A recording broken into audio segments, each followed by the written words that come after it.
स्वागत है आप सभी का APIT एकेडमी में। ये ट्रिपल सी एग्ज़ाम के लिए जो सबसे इम्पॉर्टेंट जो क्वेश्चन है उनका सिलेक्शन हमने यहाँ पर कर रखा है और ये इस वीडियो में 5वां क्लास है और ये चैप्टर वाइज सारे के सारे क्वेश्चन दिए गए हैं और इस चैप्टर में हम बात करेंगे इंटरनेट WW और वेब ब्राउज़र की। ये ट्रिपल सी और ओ लेवल का आपका 6वां चैप्टर है और इस चैप्टर से संबंधित जितने भी इम्पॉर्टेंट क्वेश्चन हैं उन सारे चैप्टर के इम्पॉर्टेंट क्वेश्चन को हमने सम्मिलित कर रखा है। हर एक वीडियो में आपको 20-20 प्रश्न मिलेंगे और 20 प्रश्न को हल करने के बाद में 20 प्रश्न को देखने के बाद में आप खुद महसूस करेंगे कि आप 100 प्रश्नों को आसानी से के साथ में उसका उत्तर आप दे सकते हैं। तो इस तरीके से वीडियो को बनाया गया है कि आप उसको आसानी के साथ में 100 क्वेश्चन आसानी के साथ में आप कर सकते हैं। चलिए स्टार्ट कर। क्वेश्चन नंबर 81 है, what is called combination of 2 or more topology. 2 या 2 से अधिक टोपोलॉजी के कॉम्बिनेशन को क्या कहा जाता है। 2 या 2 से अधिक अगर हमारे पास में टोपोलॉजी हैं तो उसको हम हाइब्रिड टोपोलॉजी के नाम से जानते हैं। हाइब्रिड टोपोलॉजी के नाम से जानते हैं। अब हाइब्रिड टोपोलॉजी होती क्या है इसको भी समझ लेते हैं। Hybrid topology is a kind of network topology. Hybrid topology जो होती है वो एक प्रकार की नेटवर्क टोपोलॉजी होती है that is combination of 2 or more network topology, जिसके अंदर 2 या 2 से अधिक टोपोलॉजी का कॉम्बिनेशन होता है, such as mesh topology, bus topology and ring topology. उसके अंदर बस टोपोलॉजी भी हो सकते हैं, रिंग टोपोलॉजी भी हो सकते हैं और मैश टोपोलॉजी। ये आपका हाइब्रिड टोपोलॉजी का आपका एक पिक्चर आपको यहाँ पर दिखाया गया होगा। यहाँ पर आप देखेंगे आपको रिंग टोपोलॉजी दिखाई देगा और इससे सारे के सारे ट्री टोपोलॉजी में ये कनेक्टेड है, इसलिए इसको हम हाइब्रिड टोपोलॉजी के नाम से जानते हैं। Which is not related to banking service, यानी इसमें से कौन सा ऐसा है जो बैंकिंग सर्विस से रिलेटेड नहीं है। तो बैंकिंग सर्विस से रिलेटेड कौन नहीं है। NEFT ये आपका बैंकिंग से संबंधित है। IMPS और डिमांड ड्राफ्ट ये भी आपका बैंकिंग से संबंधित। ECS जो है ये भी आपका बैंक से ही संबंधित है, लेकिन इन तीनों में फ़र्क क्या है। NFT जो है ये कस्टमर के लिए यानी कस्टमर यूज़ कर सकता है, डिमांड ड्राफ्ट भी कस्टमर यूज़ कर सकता है, IMPS भी आपका कस्टमर यूज़ कर सकता है, लेकिन जो ECS जो है ये आपका बैंक में ही यूज़ होता है, लेकिन इसमें कोई कस्टमर आपका यूज़ नहीं कर सकता। ECS के बारे में समझ लेते हैं थोड़ा सा। इलेक्ट्रॉनिक क्लियरिंग सिस्टम, जिसे ECS के नाम से जाना जाता है, is an electronic method of the fund transfer from one bank to another bank. ये फ़ंड ट्रांसफ़र करने के लिए यूज़ किया जाता है किसी एक बैंक से दूसरे बैंक में, यानी बैंक से संबंधित है तो बैंक में पैसा ट्रांसफ़र करना है एक बैंक से दूसरे बैंक में, तो हम किसका यूज़ करेंगे, ECS का यूज़ करेंगे।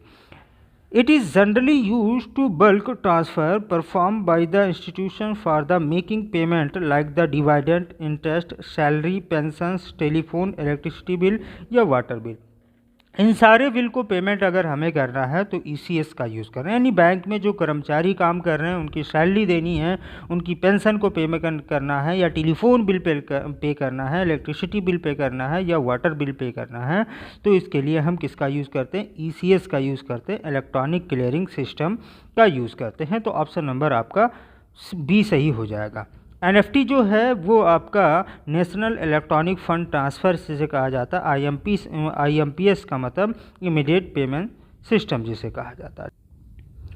File are sending by email by, यानी फाइल्स ईमेल के द्वारा भेजी जाती है, उसको हम क्या कहते हैं। तो फाइल में अगर हमें जैसे मान लिया ईमेल के माध्यम से कोई फाइल भेजनी है तो उसके लिए हम क्या यूज़ करेंगे, उसके लिए उस फाइल को हम अटैच करेंगे। क्या करेंगे, अटैच करना पड़ेगा, उससे जोड़ना पड़ेगा, मेल से हमें जोड़ना पड़ेगा, तो अटैचिंग का हम यूज़ इसमें कर सकते हैं, तभी हम किसी फाइल को ईमेल के माध्यम से भेज सकते हैं।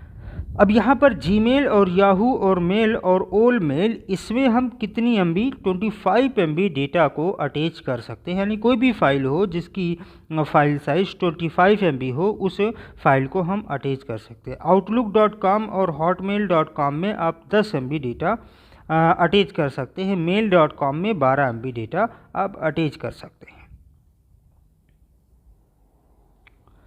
Which of the following provides ISP facility, यानी कौन सा ऐसा है होता है जो ISP की फैसिलिटी प्रोवाइड करता है। ISP का मतलब क्या होता है? इंटरनेट सर्विस प्रोवाइडर, यानी वो कंपनियां जो इंटरनेट की सर्विस प्रोवाइड करती हैं उनको हम ISP के नाम से जानते हैं। तो वो कौन कौन सी कंपनियां हैं जो ISP सर्विस प्रोवाइड करती हैं? तो आपको ISP के बारे में पता होगा, वोडाफोन हो गया, जियो हो गया, एयरटेल हो गया, एयरसेल हो गया, या आपका इस तरीके से बहुत सारे आपके पास में होता है, रिलायंस भी होता है। इस तरीके से बहुत सारे आपके पास में होते हैं जो इंटरनेट की सर्विस प्रोवाइड करते हैं, उनको हम क्या कहते हैं? ISP के नाम से जानते हैं। तो यहाँ पर जो दिया गया है रिलायंस ही ISP होता है, इंटरनेट की सर्विस प्रोवाइड कराता है, तो रिलायंस आपका सही हो जाएगा। विप्रो जो होता है ये कंप्यूटर से संबंधित सारे के सारे आपको सर्विसेज प्रदान करता है, इसको हम विप्रो के नाम से जानते हैं। TCS जो होता है वो टेलीकम्युनिकेशन सर्विस होती है। टेलीकम्युनिकेशन सर्विस यानी टेलीकम्युनिकेशन सर्विस के बारे में जो सर्विस प्रोवाइड करता है उसको हम TCS कंपनी के नाम से जानते हैं। माइक्रोसॉफ्ट जो होता है ये विंडोज़ से संबंधित सारे के सारे सर्विसेज आपको प्रदान करता है, उसको हम माइक्रोसॉफ्ट कहते हैं। रिलायंस के फाउंडर की अगर हम बात करें तो धीरू भाई अंबानी या मुकेश भाई अंबानी अभी फ़िलहाल के लिए हैं, और इस कंपनी की स्थापना 8 मई 1973 को हुई थी। 1973 को इस कंपनी की स्थापना की गई थी। अगर विप्रो की बात करें तो विप्रो के फाउंडर जो है वो अजीम हसन प्रेमजी हैं। अजीम हसन प्रेमजी हैं। 29 दिसंबर 1945 को इस कंपनी की स्थापना की गई थी। TCS के जो फाउंडर हैं वो हैं फ़कीर चंद कोहली, जहांगीर रतन बाबा भाई टाटा जिसे हम कहते हैं, इनको इस कंपनी की स्थापना 1968 में हुई थी। रतन टाटा जो आजकल के हैं तो उनकी स्थापना कब हुई थी? इस कंपनी की स्थापना 1968 में हुई थी। माइक्रोसॉफ्ट के फाउंडर क्या हैं? बिल गेट्स हैं। कौन हैं? बिल गेट्स हैं। पॉल एलन और बिल गेट्स इसमें मेन है, जो 4 अप्रैल 1975 में इस कंपनी की स्थापना की गई थी। नेक्स्ट क्वेश्चन समझेंगे। Which new browser is introduce with Windows 10, यानी विंडोज़ 10 के साथ में जो सबसे नया वेब ब्राउज़र है वो कौन सा वेब ब्राउज़र है? तो विंडोज़ 10 के साथ में बाय डिफ़ॉल्ट जो आपका वेब ब्राउज़र आता है वो माइक्रोसॉफ्ट एडगे आता है। कौन सा आता है? माइक्रोसॉफ्ट एडगे आता है। विंडोज़ 7 के साथ में आपका इंटरनेट एक्सप्लोरर आता था, विंडो 8 के साथ में इंटरनेट एक्सप्लोरर 10 आता था, और विंडो 8.1 के साथ में आपका विंडो एक्सप्लोरर 12 आता था, और विंडो 10 के साथ में माइक्रोसॉफ्ट एडगे आता है। ये आपका बाय डिफ़ॉल्ट उसी में इंस्टॉल होता है। माइक्रोसॉफ्ट एडगे के बारे में समझ लें तो ऑप्शन नंबर आपका यहाँ पर डी तो सही हो जाएगा। Microsoft Edge is a proprietary cross platform web browser create by the Microsoft. यह माइक्रोसॉफ्ट के द्वारा क्रिएट किया गया एक वेब ब्राउज़र है। It was first release in 2015। इसको पहली बार 2015 में रिलीज़ किया गया था एज पार्ट ऑफ विंडोज़ 10। और ये किसका पार्ट है? विंडोज़ 10 का पार्ट है, और एक्सबुक 1 and the later ported to the other platform as the forks of the Google Chromium open source project, Android and iOS, Mac OS, older window versions and the most recently Linux. यानी उसके बाद में सबसे पहले इसको जो develop किया गया था विंडोज़ 10 के साथ में बाय डिफ़ॉल्ट ये आता था। उसके बाद में इसको एंड्रॉयड पे भी काम करना स्टार्ट कर दिया, iOS पर, मैक OS पर, और विंडोज़ के जो पुराने वर्जन हैं उस पर भी ये काम कर रहे हैं, और हाल ही में इसको लिनक्स पर भी चलाया जा सकता है। तो विंडोज़ 10 के साथ में Microsoft Edge by default web browser install होता है।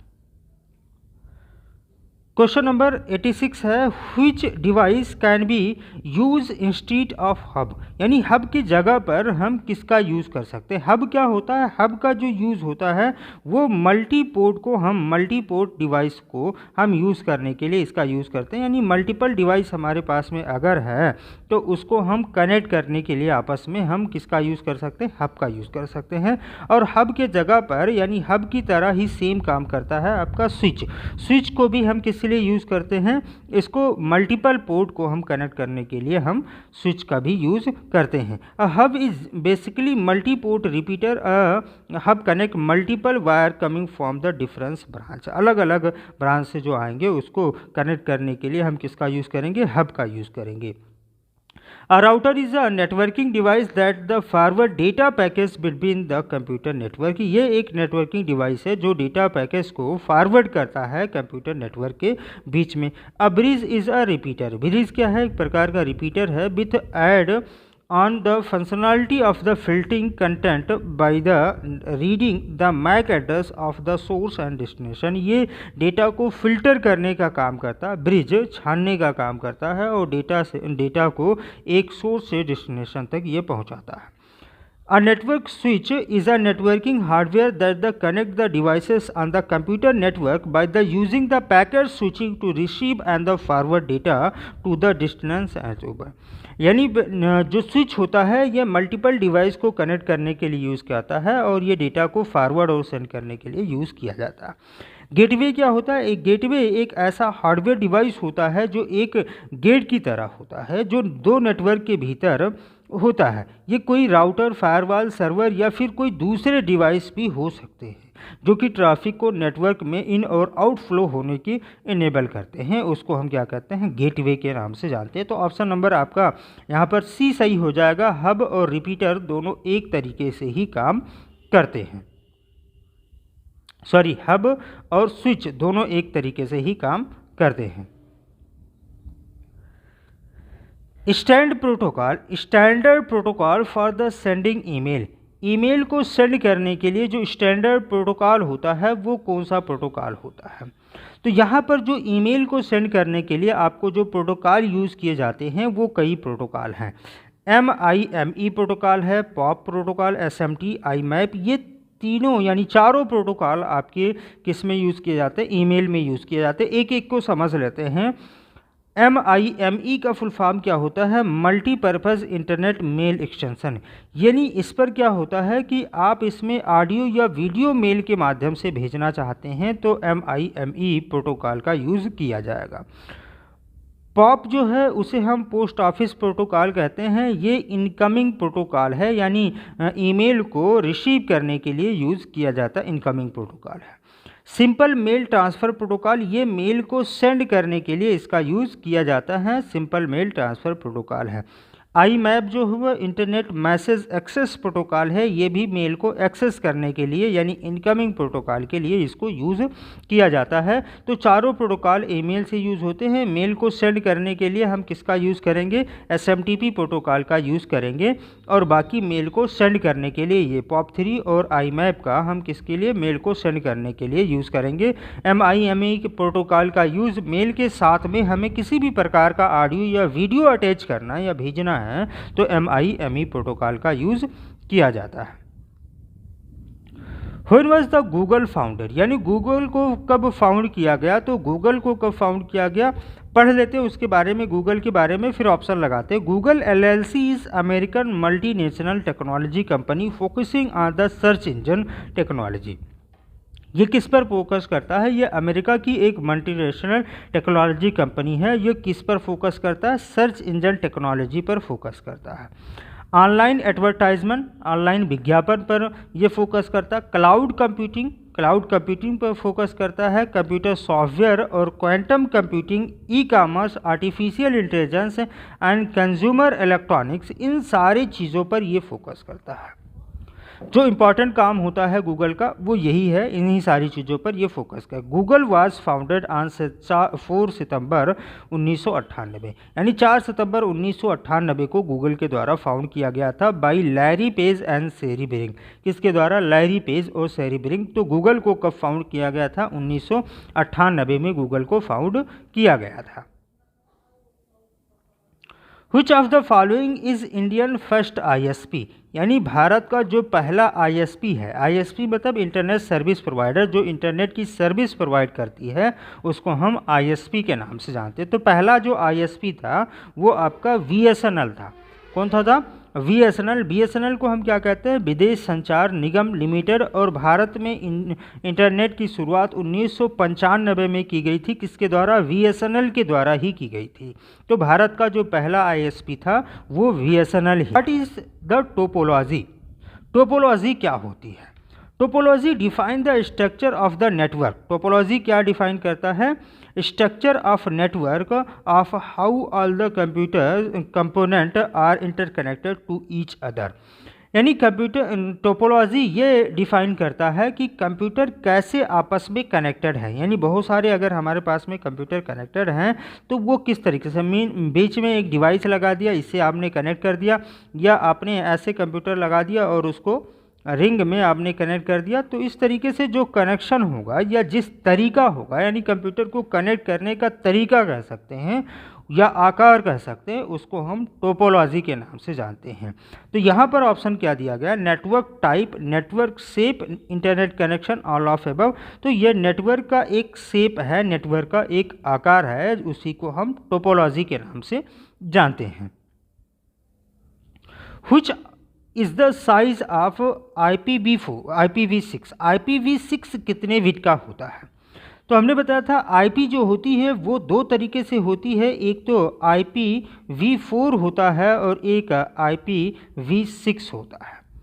IPv4 जो होता है वो 32 बिट का होता है, IPv6 जो होता है वो 128 बिट का होता है। तो ऑप्शन नंबर आपका यहाँ पर सी सही हो जाएगा। 128 बिट का IPv6 होता है। IPv6 यहाँ पर लिखा गया है, IPv6 में टोटल 8 ग्रुप होते हैं। कितने ग्रुप? 8 ग्रुप आपके पास में कुल टोटल 8 ग्रुप होते हैं। IPv6 के बारे में थोड़ा सा और पढ़ लेते हैं। IPv6 was developed by IETF internet engineering task force के द्वारा इसको डेवलप किया गया था 1994 में। IPv6 is of the 128 bit. कितने बिट का होता है? 128 बिट का होता है। IPv6 consist of the 8 group. कितने ग्रुप होते हैं? 8 ग्रुप होते हैं। Each group consisting of the 4 hexadecimal digit. यानी प्रत्येक ग्रुप में आपके पास में 4 हेक्साडेसिमल डिजिट आपको दिखाई देगी यहाँ पर। Separate by the colon. और किसके द्वारा अलग किया जाता है? कॉलन के द्वारा अलग किया जाता है। तो 128 बिट आपका यहाँ पर सही हो जाएगा। Which of the following is not used in network topology? कौन सा ऐसा है जो नेटवर्क टोपोलॉजी में यूज़ नहीं किया जाता? यानी नेटवर्किंग में आपका किसका यूज़ नहीं किया जाता? तो हब जो होता है ये नेटवर्किंग डिवाइस है, स्विच आपका नेटवर्किंग डिवाइस है, राउटर भी आपका नेटवर्किंग डिवाइस है।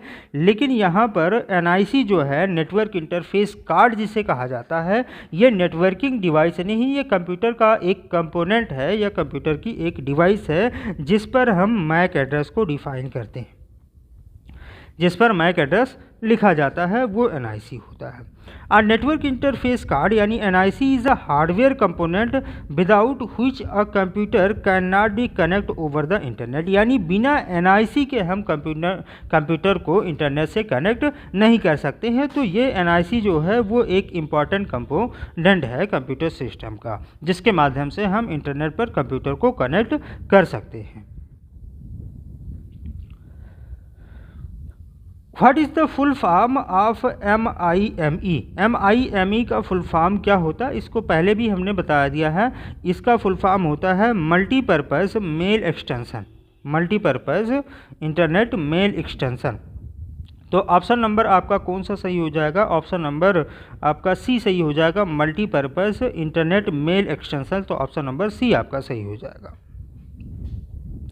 MIME allow the exchange of the different kind of data file including audio, video, image and application program via the email।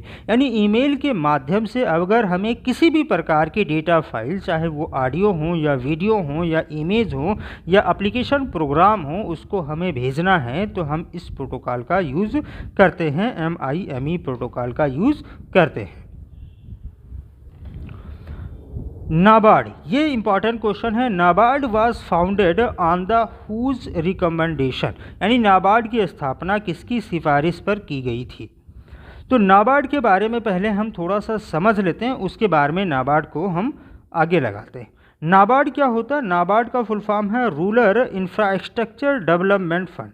Rural Infrastructure Development Fund as a development bank is mandated for the providing and the regulating credit and the other facilities for the promotion of the development of agriculture, small scale industries, cottage and the village industries, handicraft and the other rural craft and the other alliance economics activities in the rural areas with a view of the promoting। यानी rural NABARD का काम क्या होता है, जो ये basically जो काम करता है वो एग्रीकल्चर के क्षेत्र में यानी कृषि के क्षेत्र में ये काम करता है। इसके अलावा ये क्रेडिट कार्ड पर भी काम करता है और उसके बाद में development of agriculture, small scale industries, cottage, village industries यानी जो गांव में जो इंडस्ट्रीज चलती हैं उस पर भी काम करता है। Handicraft and other rural craft and the alliance e commerce activities rural areas with the view of the promoting, उसको प्रमोट करने का काम करता है। जो छोटे छोटे गाँव में कुछ बिजनेस किया जाता है तो ये किसके द्वारा सिफारिश पर इसकी स्थापना की गई थी। तो ऑप्शन नंबर ए आपका सही हो जाएगा। बी शिवारामन कमेटी के द्वारा इसको अप्रूव किया गया था, इसको स्थापित की गई थी। तो नाबार्ड के बारे में बहुत सारी जानकारियाँ आपको यहाँ पर मिल जाएंगी। What will happen if a company sell product to unified customer, यदि कोई कंपनी एकत्रित ग्राहक को उत्पाद बेचती है तो उसको हम क्या कहेंगे। यानी कुल मिलाकर के अगर कोई कंपनी एक कस्टमर को अगर कोई सामान बेचता है तो उसको हम क्या कहते हैं। एक बिजनेसमैन किसी कस्टमर को सामान बेचता है तो उसको हम B2C के नाम से जानते हैं। B2B में क्या होता है, एक बिजनेसमैन दूसरे बिजनेसमैन को अगर सामान बेचता है तो उसको हम B2B के नाम से जानते हैं। और C2B में क्या होगा, एक कस्टमर किसी भी बिजनेसमैन को सामान बेचता है तो वो C2B कहा जाता है। और C2C में क्या होता है, एक कस्टमर दूसरे कस्टमर को अगर सामान बेचता है तो वो C2C कहलाता है। तो यहाँ पर क्या है कि एक बिजनेसमैन दूसरे कस्टमर को अगर सामान बेचता है तो उसको हम B2C के नाम से जानेंगे। Which protocol is used to upload and download file, यानी कौन सा प्रोटोकॉल ऐसा है जिसके माध्यम से हम फाइल को अपलोड और डाउनलोड दोनों का काम करते हैं। तो TCP जो है वो ट्रांसमिशन कंट्रोल प्रोटोकॉल होता है। STTP जो होता है ये हाइपर टेक्स्ट ट्रांसफ़र प्रोटोकॉल होता है। FTP जो होता है ये फाइल ट्रांसफ़र प्रोटोकॉल होता है। और SMTP जो होता है वो सिंपल मेल ट्रांसफ़र प्रोटोकॉल होता है। तो FTP जो होता है इसको हम फाइल को ट्रांसफ़र करने के लिए इसका यूज़ किया जाता है। फाइल को हमें ट्रांसफ़र करना है या फाइल को रिसीव करना है या सेंड करना है तो उसके लिए हम फाइल ट्रांसफ़र प्रोटोकॉल का यूज़ करते हैं। तो ऑप्शन नंबर आपका यहाँ पर कौन सा सही हो जाएगा, ऑप्शन नंबर सी सही हो जाएगा। FTP प्रोटोकॉल यहाँ पर आपका करेक्ट हो जाएगा। नेक्स्ट क्वेश्चन है, which of the following is not a web browser, निम्न में से कौन सा ऐसा है जो वेब ब्राउज़र आपका नहीं है। तो मोज़िला जो है ये आपका वेब ब्राउज़र है, इंटरनेट एक्सप्लोरर आपका वेब ब्राउज़र है, नेटस्केप नेविगेटर भी जो है वो आपका एक वेब ब्राउज़र है। यहाँ पर जो फॉक्स प्रो दिया गया है ये आपका वो वेब ब्राउज़र नहीं है। तो फॉक्स प्रो क्या होता है, FoxPro is a programming language. FoxPro क्या है, एक प्रोग्रामिंग लैंग्वेज है। as well as it develop an application development environment, it is also database manager, इसे हम डेटाबेस मैनेजर के नाम से भी जानते हैं। तो फॉक्स प्रो को हम डेटाबेस मैनेजमेंट के लिए यूज़ करते हैं। डेटा को हमें मैनेज करना है, उसे एनालाइज करना है, वो सारी कामों के लिए हम फॉक्स प्रो का यूज़ करते हैं। क्वेश्चन नंबर 98 है, which topology is use for the large network. Large network यानी बड़े नेटवर्क के लिए किस टोपोलॉजी का उपयोग किया जाता है। यानी हमें बहुत बड़ा नेटवर्क अगर बनाना है तो उसमें हम किस टोपोलॉजी का यूज़ कर सकते हैं। रिंग टोपोलॉजी में आप देखे होंगे, रिंग टोपोलॉजी में क्या होगा, एक कंप्यूटर ऐसे होंगे और दूसरे कंप्यूटर उससे डायरेक्टली कनेक्ट होंगे, फिर इस तरीके से आपको एक रिंग में सारे के सारे कंप्यूटर, ये आपका बड़ा टोपोलॉजी नहीं हो सकता। या बड़े टोपोलॉजी का मतलब बहुत सारे कंप्यूटर इसमें कनेक्ट आपके पास में नहीं हो सकते।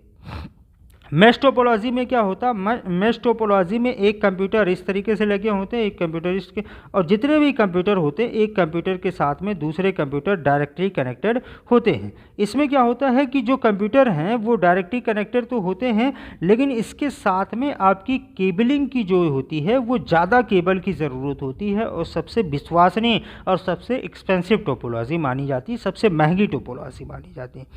बस टोपोलॉजी होती है, जो बस टोपोलॉजी में एक केबल लगे होते हैं और इसी के साथ में सारे के सारे कंप्यूटर आपके कनेक्टेड होते हैं। ये केबल की दूरी अगर हम ज़्यादा दूर बढ़ा दें तो नेटवर्क आपका स्लो हो जाता है। तो बस टोपोलॉजी भी नहीं होगा, मैश टोपोलॉजी भी नहीं होता, रिंग टोपोलॉजी, स्टार टोपोलॉजी आपका ऑप्शन सही है, स्टार टोपोलॉजी। तो स्टार टोपोलॉजी में क्या होगा, स्टार टोपोलॉजी में एक हब लगे होते हैं, इसमें आपका स्विच भी कह लें या हब कह लें या राउटर भी कह लें, इसके माध्यम से सारे के सारे कंप्यूटर आपके पास में कनेक्टेड होते हैं। इसी के माध्यम से सारे के सारे कंप्यूटर, ऐसे जितना आप पोर्ट होगा उतना कंप्यूटर आप कनेक्ट कर सकते हैं।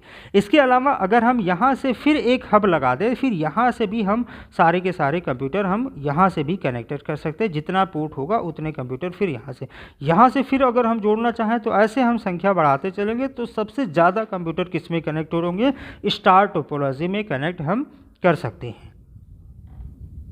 What is the advantage of LAN, LAN का एडवांटेज क्या है, यानी इसके फ़ायदे क्या हैं। तो backup your data, backup of data, connection to server, access to web, share peripheral, यानी लोकली अगर हम कंप्यूटर को कनेक्ट करते हैं तो उसमें हम क्या कर सकते हैं, शेयर पेरीफेरल यानी पेरीफेरल डिवाइसेस, यानी जैसे प्रिंटर हो गया या ऐसे डिवाइसेस जिनका हम इनपुट और आउटपुट दोनों के लिए यूज़ कर सकते हैं, उनको हम शेयर कर सकते हैं। तो ये आपका शेयर पेरीफेरल में आपका सही हो जाएगा, आप लैन नेटवर्क में पेरीफेरल को शेयर कर सकते हैं। इस वीडियो का लास्ट क्वेश्चन है, in the LAN network which of the following allow user to share computer program and data, यानी लैन नेटवर्क में निम्नलिखित में से कौन सा यूज़र्स को कंप्यूटर प्रोग्राम और डेटा साझा करने की अनुमति देता है। तो कंप्यूटर में अगर हमें किसी भी प्रकार की फ़ाइल को सेंड करना है या फाइल को रिसीव करना है तो उसके लिए हमारा एक प्रोटोकॉल होता है FTP प्रोटोकॉल। FTP प्रोटोकॉल से हम फाइल को शेयर कर सकते हैं या यूज़ कर सकते हैं। उसके लिए हमें किसकी ज़रूरत होगी, फाइल सर्वर की ज़रूरत होगी, यानी फाइल सर्वर जहां पर फाइल आपका रखा हो वहां से हम डेटा सेंड कर सकते हैं और रिसीव भी कर सकते हैं।